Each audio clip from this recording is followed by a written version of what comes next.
você está na casa do Senhor.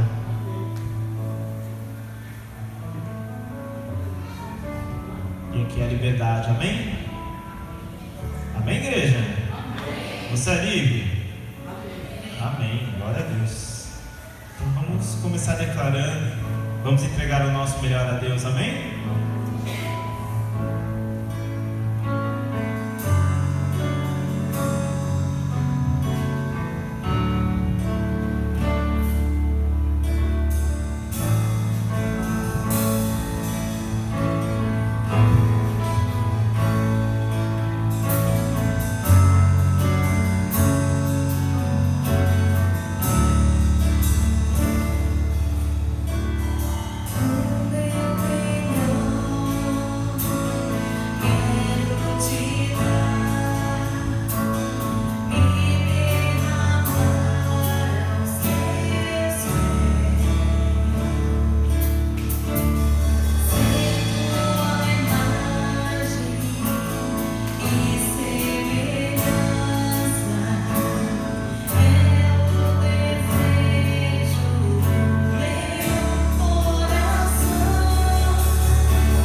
ontem, que muito me entristeceu, né?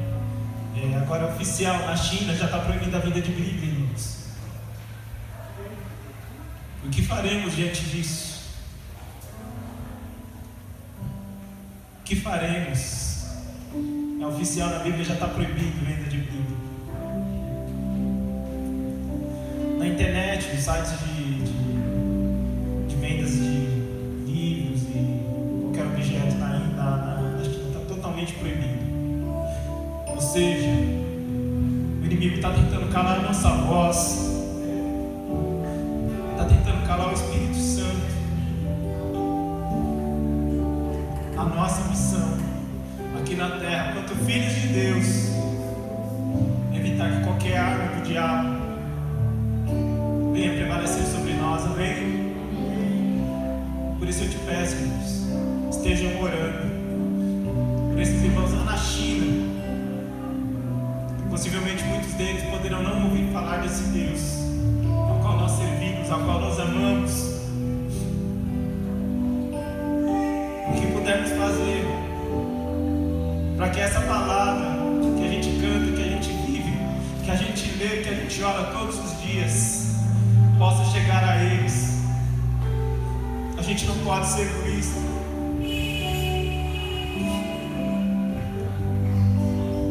Solte a sua voz, ore, interceda por esse povo. Eis que os dias estão chegando. O pastor Glauber tem ministrado os domingos de manhã um estudo sobre Apocalipse. Hoje foi o último dia. Os dias estão chegando, irmãos. Acorda, igreja. Acorda. É uma coisa que eu sinto forte agora, que eu tenho que falar. Acorda, igreja. Vamos fazer a nossa parte. Ouve o Espírito Santo de Deus. Para de ouvir o seu coração. Para de ouvir os seus próprios pensamentos. Se entregue totalmente para a palavra de Deus. Deus quer te usar. Deus quer te dar muito mais do que você tem. Não estou falando de valores, não estou falando de dinheiro, estou falando de bens. Mas são coisas que Deus tem para você, que só Ele sabe, que vai te preencher, vai te fazer feliz, independente de qualquer situação. Porque a tua alegria vai se olhar para o rosto do teu irmão e ver que ele conhece a Cristo, amém?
paz do Senhor, irmãos. Pode se assentar.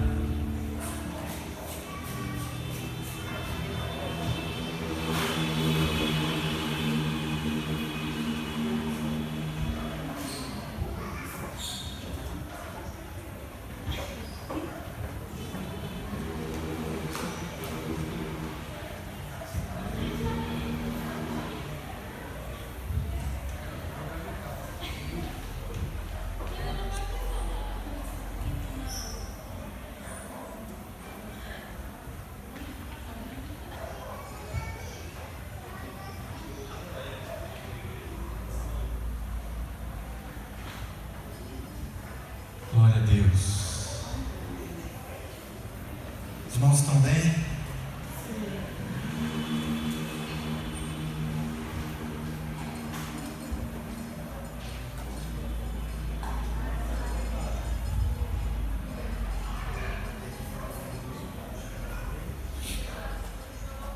Eu diria que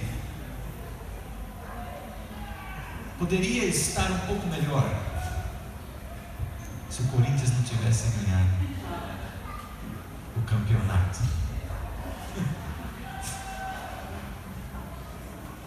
Mas paciência, nem tudo é perfeito. Nem time. Pedrinho corintiano ali. Irmãos, hoje de manhã nós encerramos o curso da escatologia. Foi uma bênção, quem pôde acompanhar os 5 estudos aí. E nessa noite eu gostaria de, como que ainda encerrando o assunto, já sei, não precisa tocar o hino. Como que encerrando o assunto que nós encerramos de manhã sobre o Apocalipse, gostaria de trazer uma reflexão para vocês dentro desse contexto. Não foi nada do que nós vimos nos estudos, é uma reflexão do que nós agora precisamos fazer para a vinda de Jesus. Eu acho que essa é uma das mensagens todos esses domingos nós trouxemos. Eu acho que essa dessa noite é a mais atual, porque é algo que a gente precisa fazer assim que sair daqui, nos preparando para a vinda de Jesus. No texto que Jesus chama os discípulos e começa a contar para eles sobre os acontecimentos dos últimos dias, ele conta muitas coisas ali, o que ia acontecer, tal. E no contexto, ele fala para os discípulos se acautelarem de algumas coisas. E essa cautela, esse policiamento necessário ter,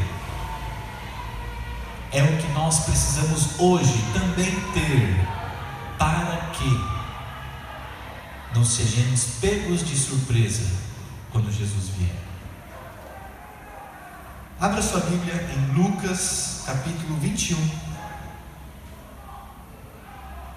versículo 34, 35 e 36.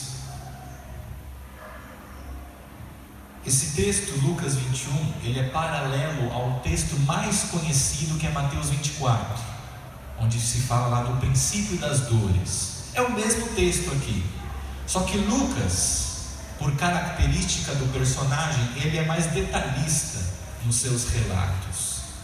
E aqui então, já tenha em mente isso, que o contexto ao qual Jesus está conversando com seus discípulos é sobre o sinal dos finais dos dias, os sinais que iriam anteceder a volta de Jesus. E no meio da conversa, no versículo 34, Jesus dá uma ordem para os discípulos dentro desse contexto, e diz assim o texto: acautelai-vos por vós mesmos, para que nunca vos suceda que os vossos corações fiquem sobrecarregados com as consequências da orgia, embriaguez e preocupações deste mundo, e para que aquele dia não venha sobre vós repentinamente como um laço, pois há de sobrevir a todos os que vivem sobre a face de toda a terra. Vigiai, pois, a todo tempo, orando, para que possais escapar de todas estas coisas que têm de suceder e estar em pé na presença do Filho do Homem. Amém? É corintiano, né? Fazer o que, Pedrinho? Irmãos, esse texto, como eu disse, Jesus está falando sobre o final dos tempos. E ele diz que, diferentemente de outros tempos, os últimos dias, e cada vez mais que eles vão se aproximando, isso vai acontecendo, seriam carregados de uma densidade espiritual mais forte.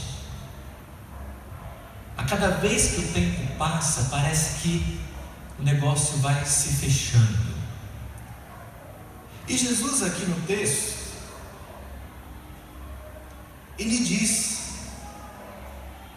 para a gente se acautelar de algumas coisas que nos últimos dias iriam se intensificar. E ele cita três, dentre vários, tópicos que a gente precisa se acautelar. Quais são eles que Jesus citou para os discípulos? Acautelai-vos da, orgia, embriaguez e preocupações deste mundo. Não é isso que está aí no texto? Esses três tópicos. Irmãos, quando a gente se aprofunda um pouquinho mais nesses três tópicos, Jesus aqui, ele está dificultando, ou ele está melhor, dividindo esses três tópicos em dois níveis. Existe o nível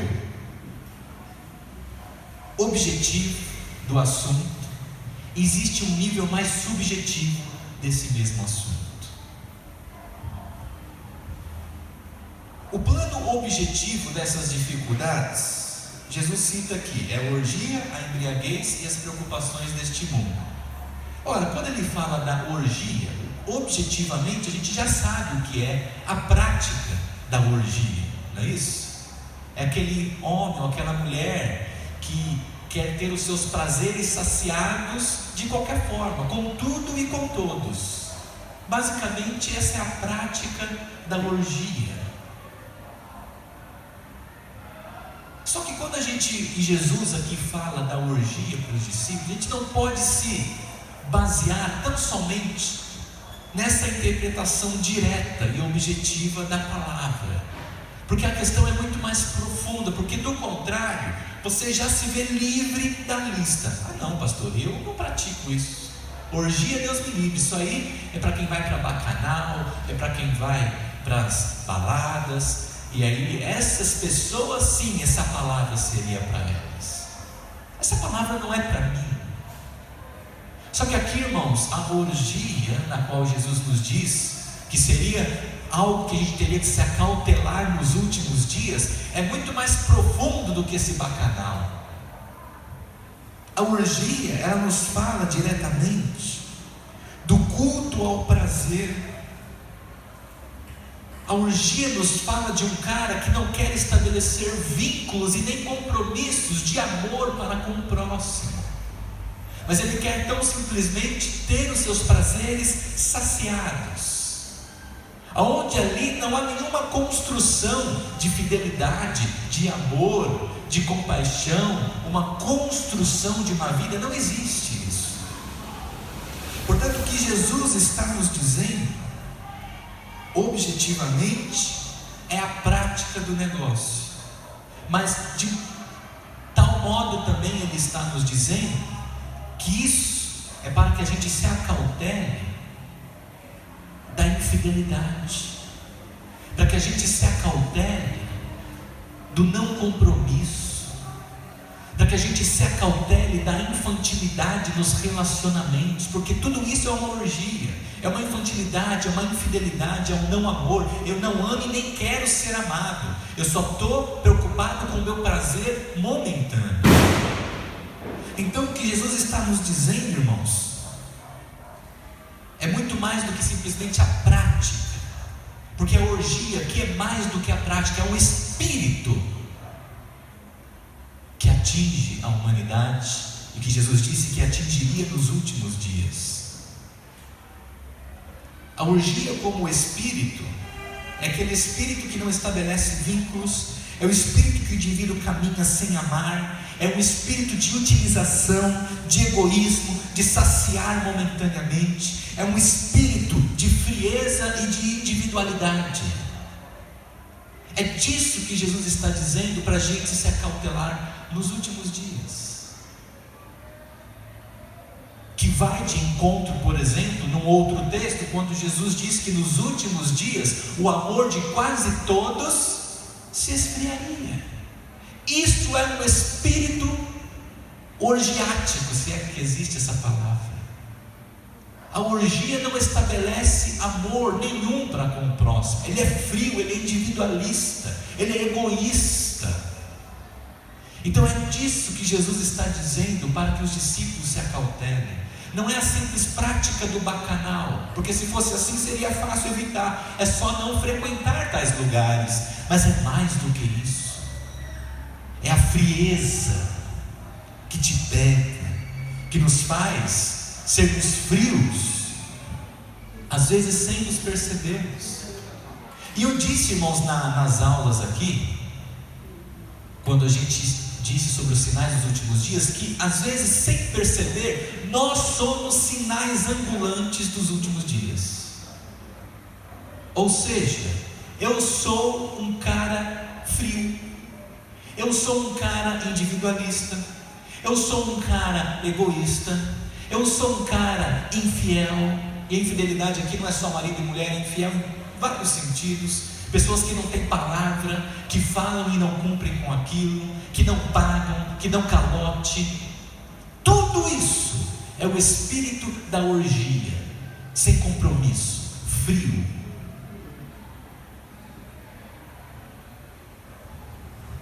Depois Jesus fala: acautelem-se também da embriaguez. E o princípio é o mesmo, irmãos. A embriaguez aqui não está se limitando ao cara que bebe álcool e vive cambaleando nas esquinas. Também, mas mais do que isso, a embriaguez aqui é o entorpecimento dos meus sentidos, de tal modo que eu não quero encarar a realidade das coisas. O cara foge da realidade, é a síndrome de avestruz. Já ouviram dessa síndrome? O que o avestruz, pelo menos nos desenhos do Pica-Pau, o que o avestruz faz? Ele põe a cabeça embaixo da terra, não é isso? Eu não sei se ele faz isso na realidade, mas nos desenhos do Pica-Pau ele faz. Eu assistia muito esses desenhos. Então é a síndrome do avestruz, ele não quer encarar a realidade dos fatos. Isso é o espírito de embriaguez, é o entorpecimento dos sentidos, é a fuga da realidade, é o cara que renuncia à sensatez. Até porque, irmãos, nesses últimos dias, difícil é ser sensato e equilibrado. Fácil é você chutar o pau da barraca a qualquer momento, porque tudo conspira para te estressar, tudo conspira para te tirar do eixo, seja na empresa, seja no dia a dia, porque a opressão ela vai sendo cada vez mais forte. E Jesus também fala da orgia, da embriaguez e das preocupações deste mundo. E o princípio também nós aplicamos aqui. As preocupações deste mundo, que a gente precisa se acautelar, não é aquele tipo de preocupação onde você é um cara responsável e se preocupa, por exemplo, em pagar a conta amanhã para não deixar vencer. Não é esse tipo de preocupação que Jesus está dizendo. As preocupações deste mundo, ele está falando daquilo que nos tiraniza de tal forma gente perde o sentido do que realmente vale, e você fica só atrás daquilo que não vale. Você perde o sentido do que é eterno e só corre atrás das coisas temporais. Isso são preocupações deste mundo, e que infelizmente nos pega também. C.S. Lewis já dizia: tudo que não é eterno é eternamente inútil. E Jesus mesmo disse num outro texto: não andeis ansiosos pelo que haveis de comer, beber ou vestir. Ora, tudo isso são princípios para a gente não cair, se acautelar das preocupações deste mundo. As preocupações deste mundo está falando daquilo que a gente vive e busca. Por exemplo, o cara ele tem que defender o status quo dele. Ele tem um status, ele é alguém na empresa, ele é alguém na sociedade, ele é alguém na igreja. Ele precisa defender aquela posição, aquela hierarquia, de tal modo que aquilo é mais importante do que os valores eternos. Sendo que tudo isso, essas hierarquias, essas preocupações passam, são temporais, têm prazo de validade. São pessoas que vivem preocupadas com as metas, com os alvos, com aquilo que lhe é estabelecido, com o que dizem que você tem que ser para ter, ou ter para ser, e a pessoa corre atrás daquilo. E a sociedade até ensina muitas vezes isso. Você tem que ser alguém, como se você não fosse ninguém no momento. Já ouviram essa frase? Você tem que ser alguém na vida. Às vezes até os pais, na boa intenção da educação dos filhos, dizem: filho, você tem que estudar para ser alguém na vida. Ora, mas ele não é uma pessoa naquele momento? Ele não é alguém já? Olha só como é sutil a questão, irmãos. Então perceba que as preocupações deste mundo falam daquilo que a gente corre atrás para defender coisas temporais. E o cara fica uma existência toda, as pessoas gastam tempo e energia, mas a vida toda correndo atrás dessas tolices.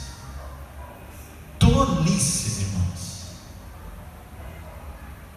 Eu estou dizendo para mim também, muitas vezes eu corro atrás de coisas que não valem a pena. E eu digo até coisas, não estou dizendo que é coisa reprovável. Por exemplo, ontem, sábado, eu acordei, irmãos. Sábado eu acordo um pouquinho mais tarde, né? Acordei 9h30, mais ou menos. Eu tinha muita coisa para fazer, mas muita coisa, irmãos. Eu tinha que preparar o estudo para hoje cedo, da escatologia. Eu tinha que preparar a palavra para agora à noite. Eu tinha que fazer um imposto de renda que eu ainda nem comecei a pôr a mão. Eu tinha que fazer algumas manutenções lá em casa, pendurar uma prateleira lá no banheiro. E são tudo coisas, irmãos, que se eu fosse parar para fazer, é horas, não é coisa de 5 minutos e está pronto. Quando eu vou estudar, por exemplo, eu gasto horas estudando. Eu não sou um irresponsável que chega aqui, abre a Bíblia e o Espírito Santo agora vai dirigir e amém, glória a Deus, aleluia. Não é assim que funciona. É claro que pode ter o aleluia, glória a Deus e o Espírito Santo mudar tudo, mas eu preciso fazer a minha parte. Porque o Espírito Santo não pode falar comigo lá no meu quarto e só aqui em cima no púlpito? Não é assim, né, irmãos? Pois bem, eu tinha todas estas coisas para fazer e eu sabia que se eu parasse para fazer, eu não ia ter tempo para minha família, eu não ia ter tempo para as minhas filhas. E durante a semana você fica na semana toda trabalhando, chega em casa cansado, tarde. O tempo que você tem durante a semana é muito limitado para a família. Aí eu fiz o que era mais urgente, que era pôr a prateleira lá no banheiro. Depois dos estudos aqui, a gente tinha mais ou menos em mente o que eu ia estudar. Eu falei, depois, mais à noite, quando todo mundo estiver dormindo, eu pego isso. O imposto de renda ainda tem até o final de abril para fazer. Deixa eu organizar a minha agenda aqui. Irmãos, eu fiz a manutenção do banheiro e depois fiquei o dia inteiro para minha família. E aí o bebê pediu para comer churrasco. Eu tive que correr atrás de uma churrascaria para comer. E depois fomos tomar sorvete na praça. Enfim, irmãos.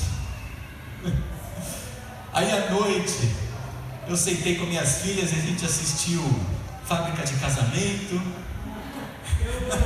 É legal esse programinha. Eu gosto desse programinha do SBT. A gente assistiu, irmãos. Foi um dia assim muito simples, mas que eu precisei tomar essa decisão, porque do contrário, eu não tomaria sorvete na praça, eu não iria na churrascaria, eu não... Você vê que eu gastaria menos, né? Mas são coisas que valem, em detrimento daquilo que vai passar. Não que o pregar aqui agora, o estudo de manhã, o imposto de renda não são importantes, são, e eu tenho responsabilidade quanto a essas coisas que Deus deu na minha mão, mas eu preciso priorizar o que é eterno. Até nestas coisas válidas e responsáveis, eu preciso às vezes deixar em segundo plano, para que o valor eterno, o princípio essencial, possa sobressair em algum dia talvez da semana. Eu precisava fazer isso ontem, porque durante a semana eu não consigo, e hoje tinha igreja de manhã e à noite. Então ontem foi o dia para a família. Então, irmãos, é um exemplo pequeno de como a gente, se não nos policiarmos, deixamos nos pegar pelas preocupações deste mundo, que é o que Jesus está dizendo aqui. E se não é assim, irmãos, passa a segunda, passa a terça-feira, passa a quarta, e a gente vai se deixando levar pelo fluxo, se deixando levar até pelas responsabilidades, e não nos damos conta que o tempo está passando, a criança está crescendo, a família às vezes está se esvaindo até por conta disso. Então o que Jesus está nos dizendo é muito mais profundo do que a simples orgia, embriaguez e uma preocupação do mundo. As implicações disso, elas são muito mais profundas. É a gente se acautelar para que estas coisas não tomem prioridade nas nossas vidas. Agora, eu disse no início que Jesus, ele traz um nível objetivo da questão e um nível mais subjetivo. Por que eu disse isso? Porque objetivamente, se você for analisar os 3 pontos que Jesus disse para a gente se acautelar, é natural que você já discirna que essas coisas fazem mal. A orgia, a prática dela, vai fazer com que o cara, por exemplo, nunca consiga se casar e ter uma família saudável. Porque a prática, repito, não estabelece vínculos sadios de amor para com o próximo. O cara que se embriaga, a própria interpretação literal do negócio já nos fala que ele vai ter problemas, por exemplo, de saúde. Vai ter problema de cirrose, por exemplo. Faz mal para a saúde beber em demasia o álcool. As preocupações deste mundo, se você não se policiar e entrar nessa, você vai viver estressado, e mais cedo ou mais tarde vai ficar doente, vai vir alguma doença no seu corpo, fruto do seu estresse e das preocupações. Então, a questão objetiva, ela é por si só autoexplicativa, são coisas ruins da vida. Mas Jesus disse o seguinte, põe os seus olhos novamente no texto, e é isso que eu quero alertar-vos: acautelai-vos por vós mesmos, para que nunca vos suceda que os vossos corações fiquem sobrecarregados com as consequências. Algumas traduções não têm essa palavrinha, a atualizada tem. Jesus está dizendo que é para gente se preocupar não tão simplesmente com a questão tópica e objetiva de que ele descreve, a embriaguez, a orgia, a preocupação do mundo. Mas ele está dizendo para a gente se preocupar e se acautelar das consequências destas práticas. Ué, pastor, mas espera aí, eu não pratico, então eu não vou ter consequências delas. Não. Aqui é que entra a questão subjetiva dos últimos dias. Porque o que Jesus está dizendo, quando ele diz essa palavrinha, cuidado para que os vossos corações não fiquem sobrecarregados com as consequências desses atos, o que ele está nos dizendo é que existe um plano subjetivo que, querendo ou não, se a gente não se policiar, vai atingir a gente, independente de praticarmos ou não estas coisas. Ok? É isso que Jesus está dizendo, que eu quero que você se atente. Quando Jesus fala para nos acautelarmos das consequências das práticas, existe um plano subjetivo que nos atinge sem necessariamente termos praticado tais atos.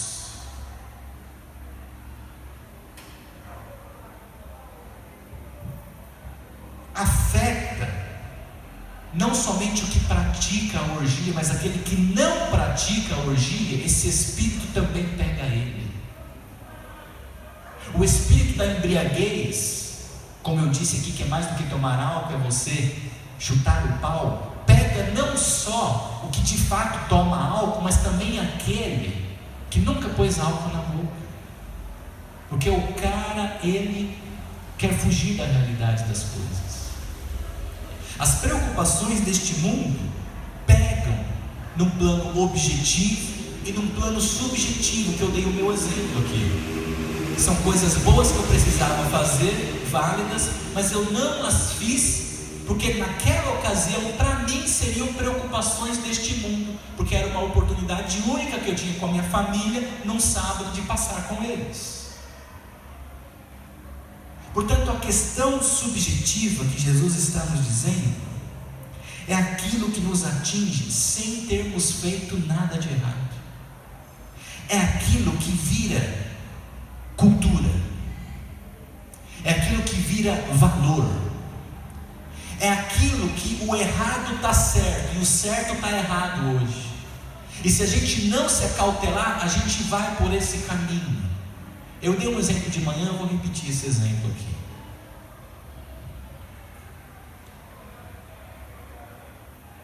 Ontem, vocês viram o que aconteceu aqui no Brasil, a prisão do ex-presidente. Quem ouviu pela TV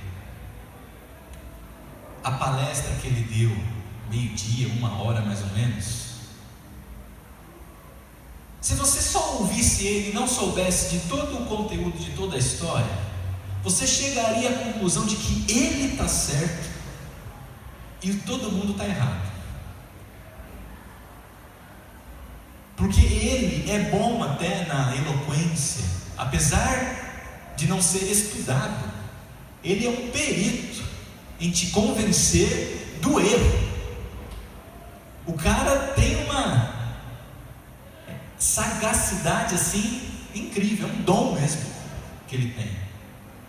É um jogo de palavras, são metáforas que ele põe no meio da conversa, se comparando a figuras, que você vai se convencendo. Poxa, esse cara, olha, não tem estudo e o cara é bom mesmo, o cara veio do nada, foi o presidente, agora estão fazendo isso com ele, coitadinho. Quem não conhece a história, no final fala, coitadinho dele, está sendo um injustiçado.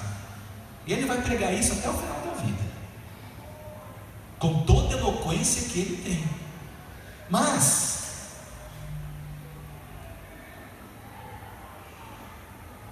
é claro que a gente não pode ir por esse caminho. Esses dias eu recebi aqui no Zap, eu recebi um texto aqui. que fala assim: ele está sendo injustiçado e perseguido, está sendo preso sem provas. Alguém que está defendendo ele. Aí vem uma outra pessoa e vai defender o outro lado, e eu achei interessante. Ela diz assim: olha, ele foi condenado por um juiz de primeira instância, depois teve a sua pena aumentada por 3 juízes de segunda instância, depois teve um habeas corpus negado por 5 ministros do STJ, e anteontem, quando tentaram de novo o habeas corpus, teve novamente negado esse habeas corpus. Então, conclusão desse outro que está defendendo o outro lado: se você acha que entende mais de direito e processo penal do que um juiz, 3 desembargadores e 5 ministros do STJ, corre para fazer o concurso, porque você é um gênio perdido do direito brasileiro. Se você acha que entende mais do que um juiz, 3 desembargadores e 5 ministros do STJ, vai ser advogado, porque tu é bom. Tu é bom. Se esses caras todos estudados, eu não sei quem assistiu, eu assisti um pedaço quando estavam votando o habeas corpus, irmãos. Para você entender uma palavra, você tem que ouvir 100 para entender uma. Você tem que estar com um dicionário do lado para saber o que os caras estão falando. Porque é claro que você entende pelo contexto, às vezes, né? Você discerne, isso que ele falou é isso e tal. Mas é de uma cultura, aquelas pessoas, muito profunda. Isso eu reconheço. Os ministros ali, né? Muito cultos, muito profundos nas suas análises. Até, né, perguntar: pô, mas precisa de todo esse blá blá blá para dizer sim ou não? Não é mais fácil falar sim ou não para habeas corpus? Mas aí depois, quando eu comecei a assistir, eu peguei justamente no voto que foi meio que o voto de Minerva, que foi da Rosa Weber, né? Que foi ela que deu praticamente ali o voto de Minerva. E irmãos, o voto de cada um deles, e eu vi o dela, são folhas e folhas justificando sim ou não. E tudo tem base no direito. O cara te convence de que é sim, e o que votou não te convence de que é não. Então é um negócio complexo mesmo. Agora, irmãos, por que eu estou dizendo tudo isso? Porque olha só, se até nesses caras cultos, inteligentes, foi 6-5 para uma causa que se tem provas de que houve roubo, de que houve injustiça, olha como o espírito do anticristo já está operando, irmãos, a tal ponto de um roubo de milhões ser posto em xeque, se de fato tem que se prender ou não. Então é disso que Jesus está dizendo: acautelem-se, porque esse espírito do certo virar errado e do errado virar certo nos últimos dias vai ser normal. E se nós não nos acautelarmos, a gente vai por esse caminho. O evangelho começa a ser deturpado, começa a se pregar um outro evangelho em nome de Jesus, em nome de Deus, e se a gente não discerne, a gente se envereda por dogmas errados. Então, irmãos, o que Jesus está nos dizendo é para a gente se acautelar de todas estas coisas, porque é um espírito que pega, como eu disse, é algo tão subjetivo que você não precisa praticar as coisas ruins que Jesus diz. Se nós não nos policiarmos, a gente é pego pelo espírito da orgia, nos tornando, por exemplo, individualistas e frios, não querendo amar o próximo, por exemplo. Isso é um espírito de orgia, frieza. Se a gente não se acautelar, mesmo não bebendo, a gente chuta o pau da barraca. E E o espírito da embriaguez nos toma. A gente não quer mais encarar a realidade dos fatos e foge das realidades e foge dos compromissos. Se nós não nos acautelarmos, a gente se deixa levar pelas preocupações deste mundo. Preocupações, repito, às vezes até válidas. Porque é um negócio que pega, que cola, é subjetivo. E quando você menos se apercebe, você está no emaranhado de coisas e de afazeres, tentando defender um status, um emprego ou qualquer outra coisa, e sem nos apercebermos, a gente vai deixando de lado os princípios do Evangelho. Nas aulas que nós temos aqui, num dos domingos, a Duda ela trabalha com diretorias, né, na empresa dela, e ela disse algo que eu achei muito pertinente. Ela disse: olha, vai chegar um ponto, o ambiente é tão pesado nessas empresas, que vai chegar um ponto que você vai ter que escolher ou servir a Deus ou continuar trabalhando. Não vai dar, porque se você continuar trabalhando, você vai ter que negar os princípios do Evangelho. Tamanha as mentiras que você tem que fazer. O Binho sabe, a gente trabalha também numa empresa que é assim que acontece. Tamanhas as manobras que você tem que fazer para bater uma meta, para se manter no cargo, porque do contrário eles podem te tirar. E se a gente não se policiar, essas coisas vão pegando a gente. E a gente vai, né? Ah, não, eu preciso defender meu emprego, porque eu tenho uma família para criar. Oh, glória a Deus, é algo válido. Mas cuidado, vai chegar um momento que o defender a porta de emprego vai ser você dar brecha para o espírito do anticristo e deixar que o Evangelho seja sucumbido no seu interior. E você vai ter que começar a mentir, vai ter que começar a enganar, vai ter que começar a ocultar, vai ter que começar às vezes até a roubar para a empresa, por exemplo. Irmãos, isso está acontecendo, isso é verdade. Eu falo um pouco com experiência de causa, da onde eu trabalho. Às vezes, para você bater certa meta que eles querem que você bata, você tem que ir contra um princípio do Evangelho, e te forçam a mentir para o cliente, por exemplo, a vender algo que não é verdade, por exemplo. Acautelai-vos, porque esse negócio pega. Esse negócio, quando pega, depois para sair, é o espírito do anticristo, irmãos. É que nem música chiclete. Vocês conhecem alguma música chiclete? É aquela música que pega, você é um lixo de música, você fica cantando o dia inteiro, você ouviu no rádio de manhã, aquilo fica martelando na sua cabeça, irmãos. Antigamente tinha uma, eu lembro, lá no serviço cantar, eu fiquei com aquilo na cabeça. Ela não anda, ela desfila, ela é pop, sei lá, capa de revista. Irmãos, é um negócio, uma música chiclete. E você fica cantando aquele lixo. Hoje tem uma hoje aí. Que tiro foi esse? Que tiro foi esse? É um negócio, irmãos. Você ouve aquilo fica. Que tiro foi esse? Que tiro foi esse? É um lixo. Desculpa, tem gente que gosta, né? Eu não gosto. Eu não gosto particularmente. Mas pega, sem você querer. Você não gosta, você não quer, mas você escutou uma vez, já era, pegou. É que nem isso que eu estou dizendo, é o espírito do anticristo aqui.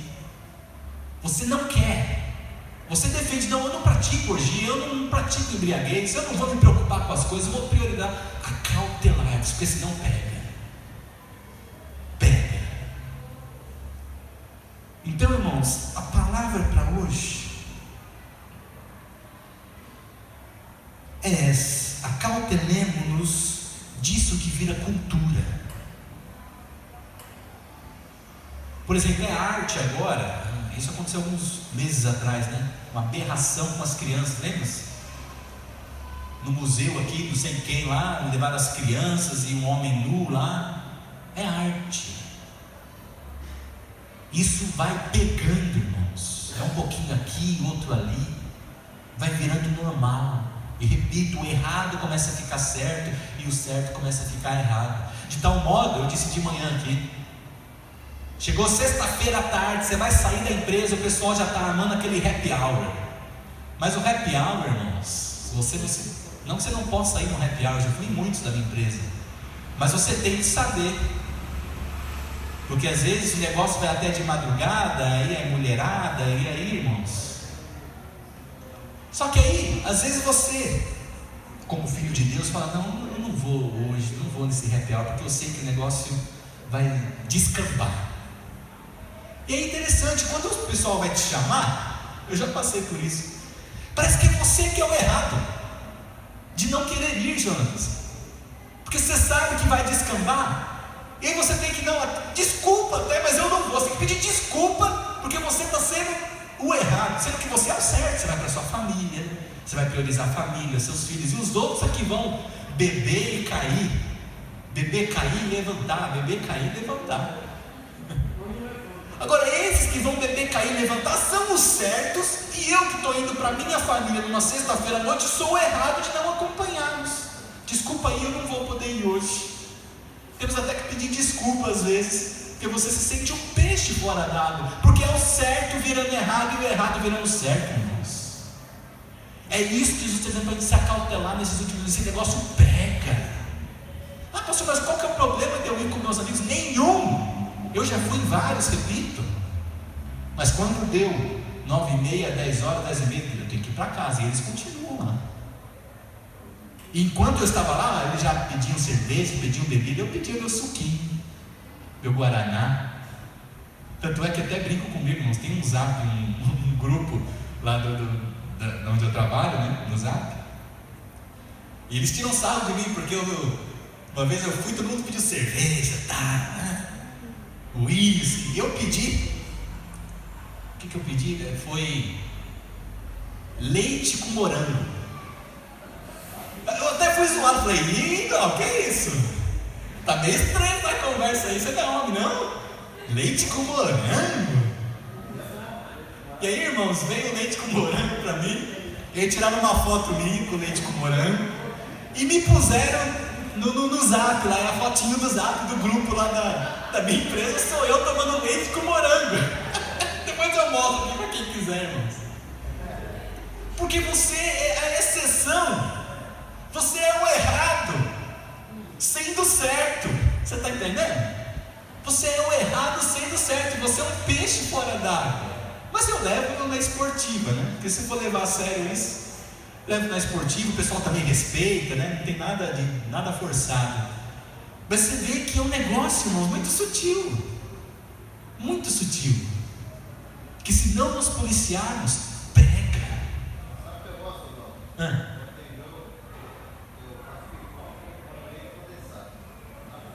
Pipoca e leite condensado? Eu nunca comi isso, é coisa de é coisa de baiano, né, Dani? É corintiano. Mas, irmãos, infelizmente a gente vai ter que enfrentar isso nos últimos dias.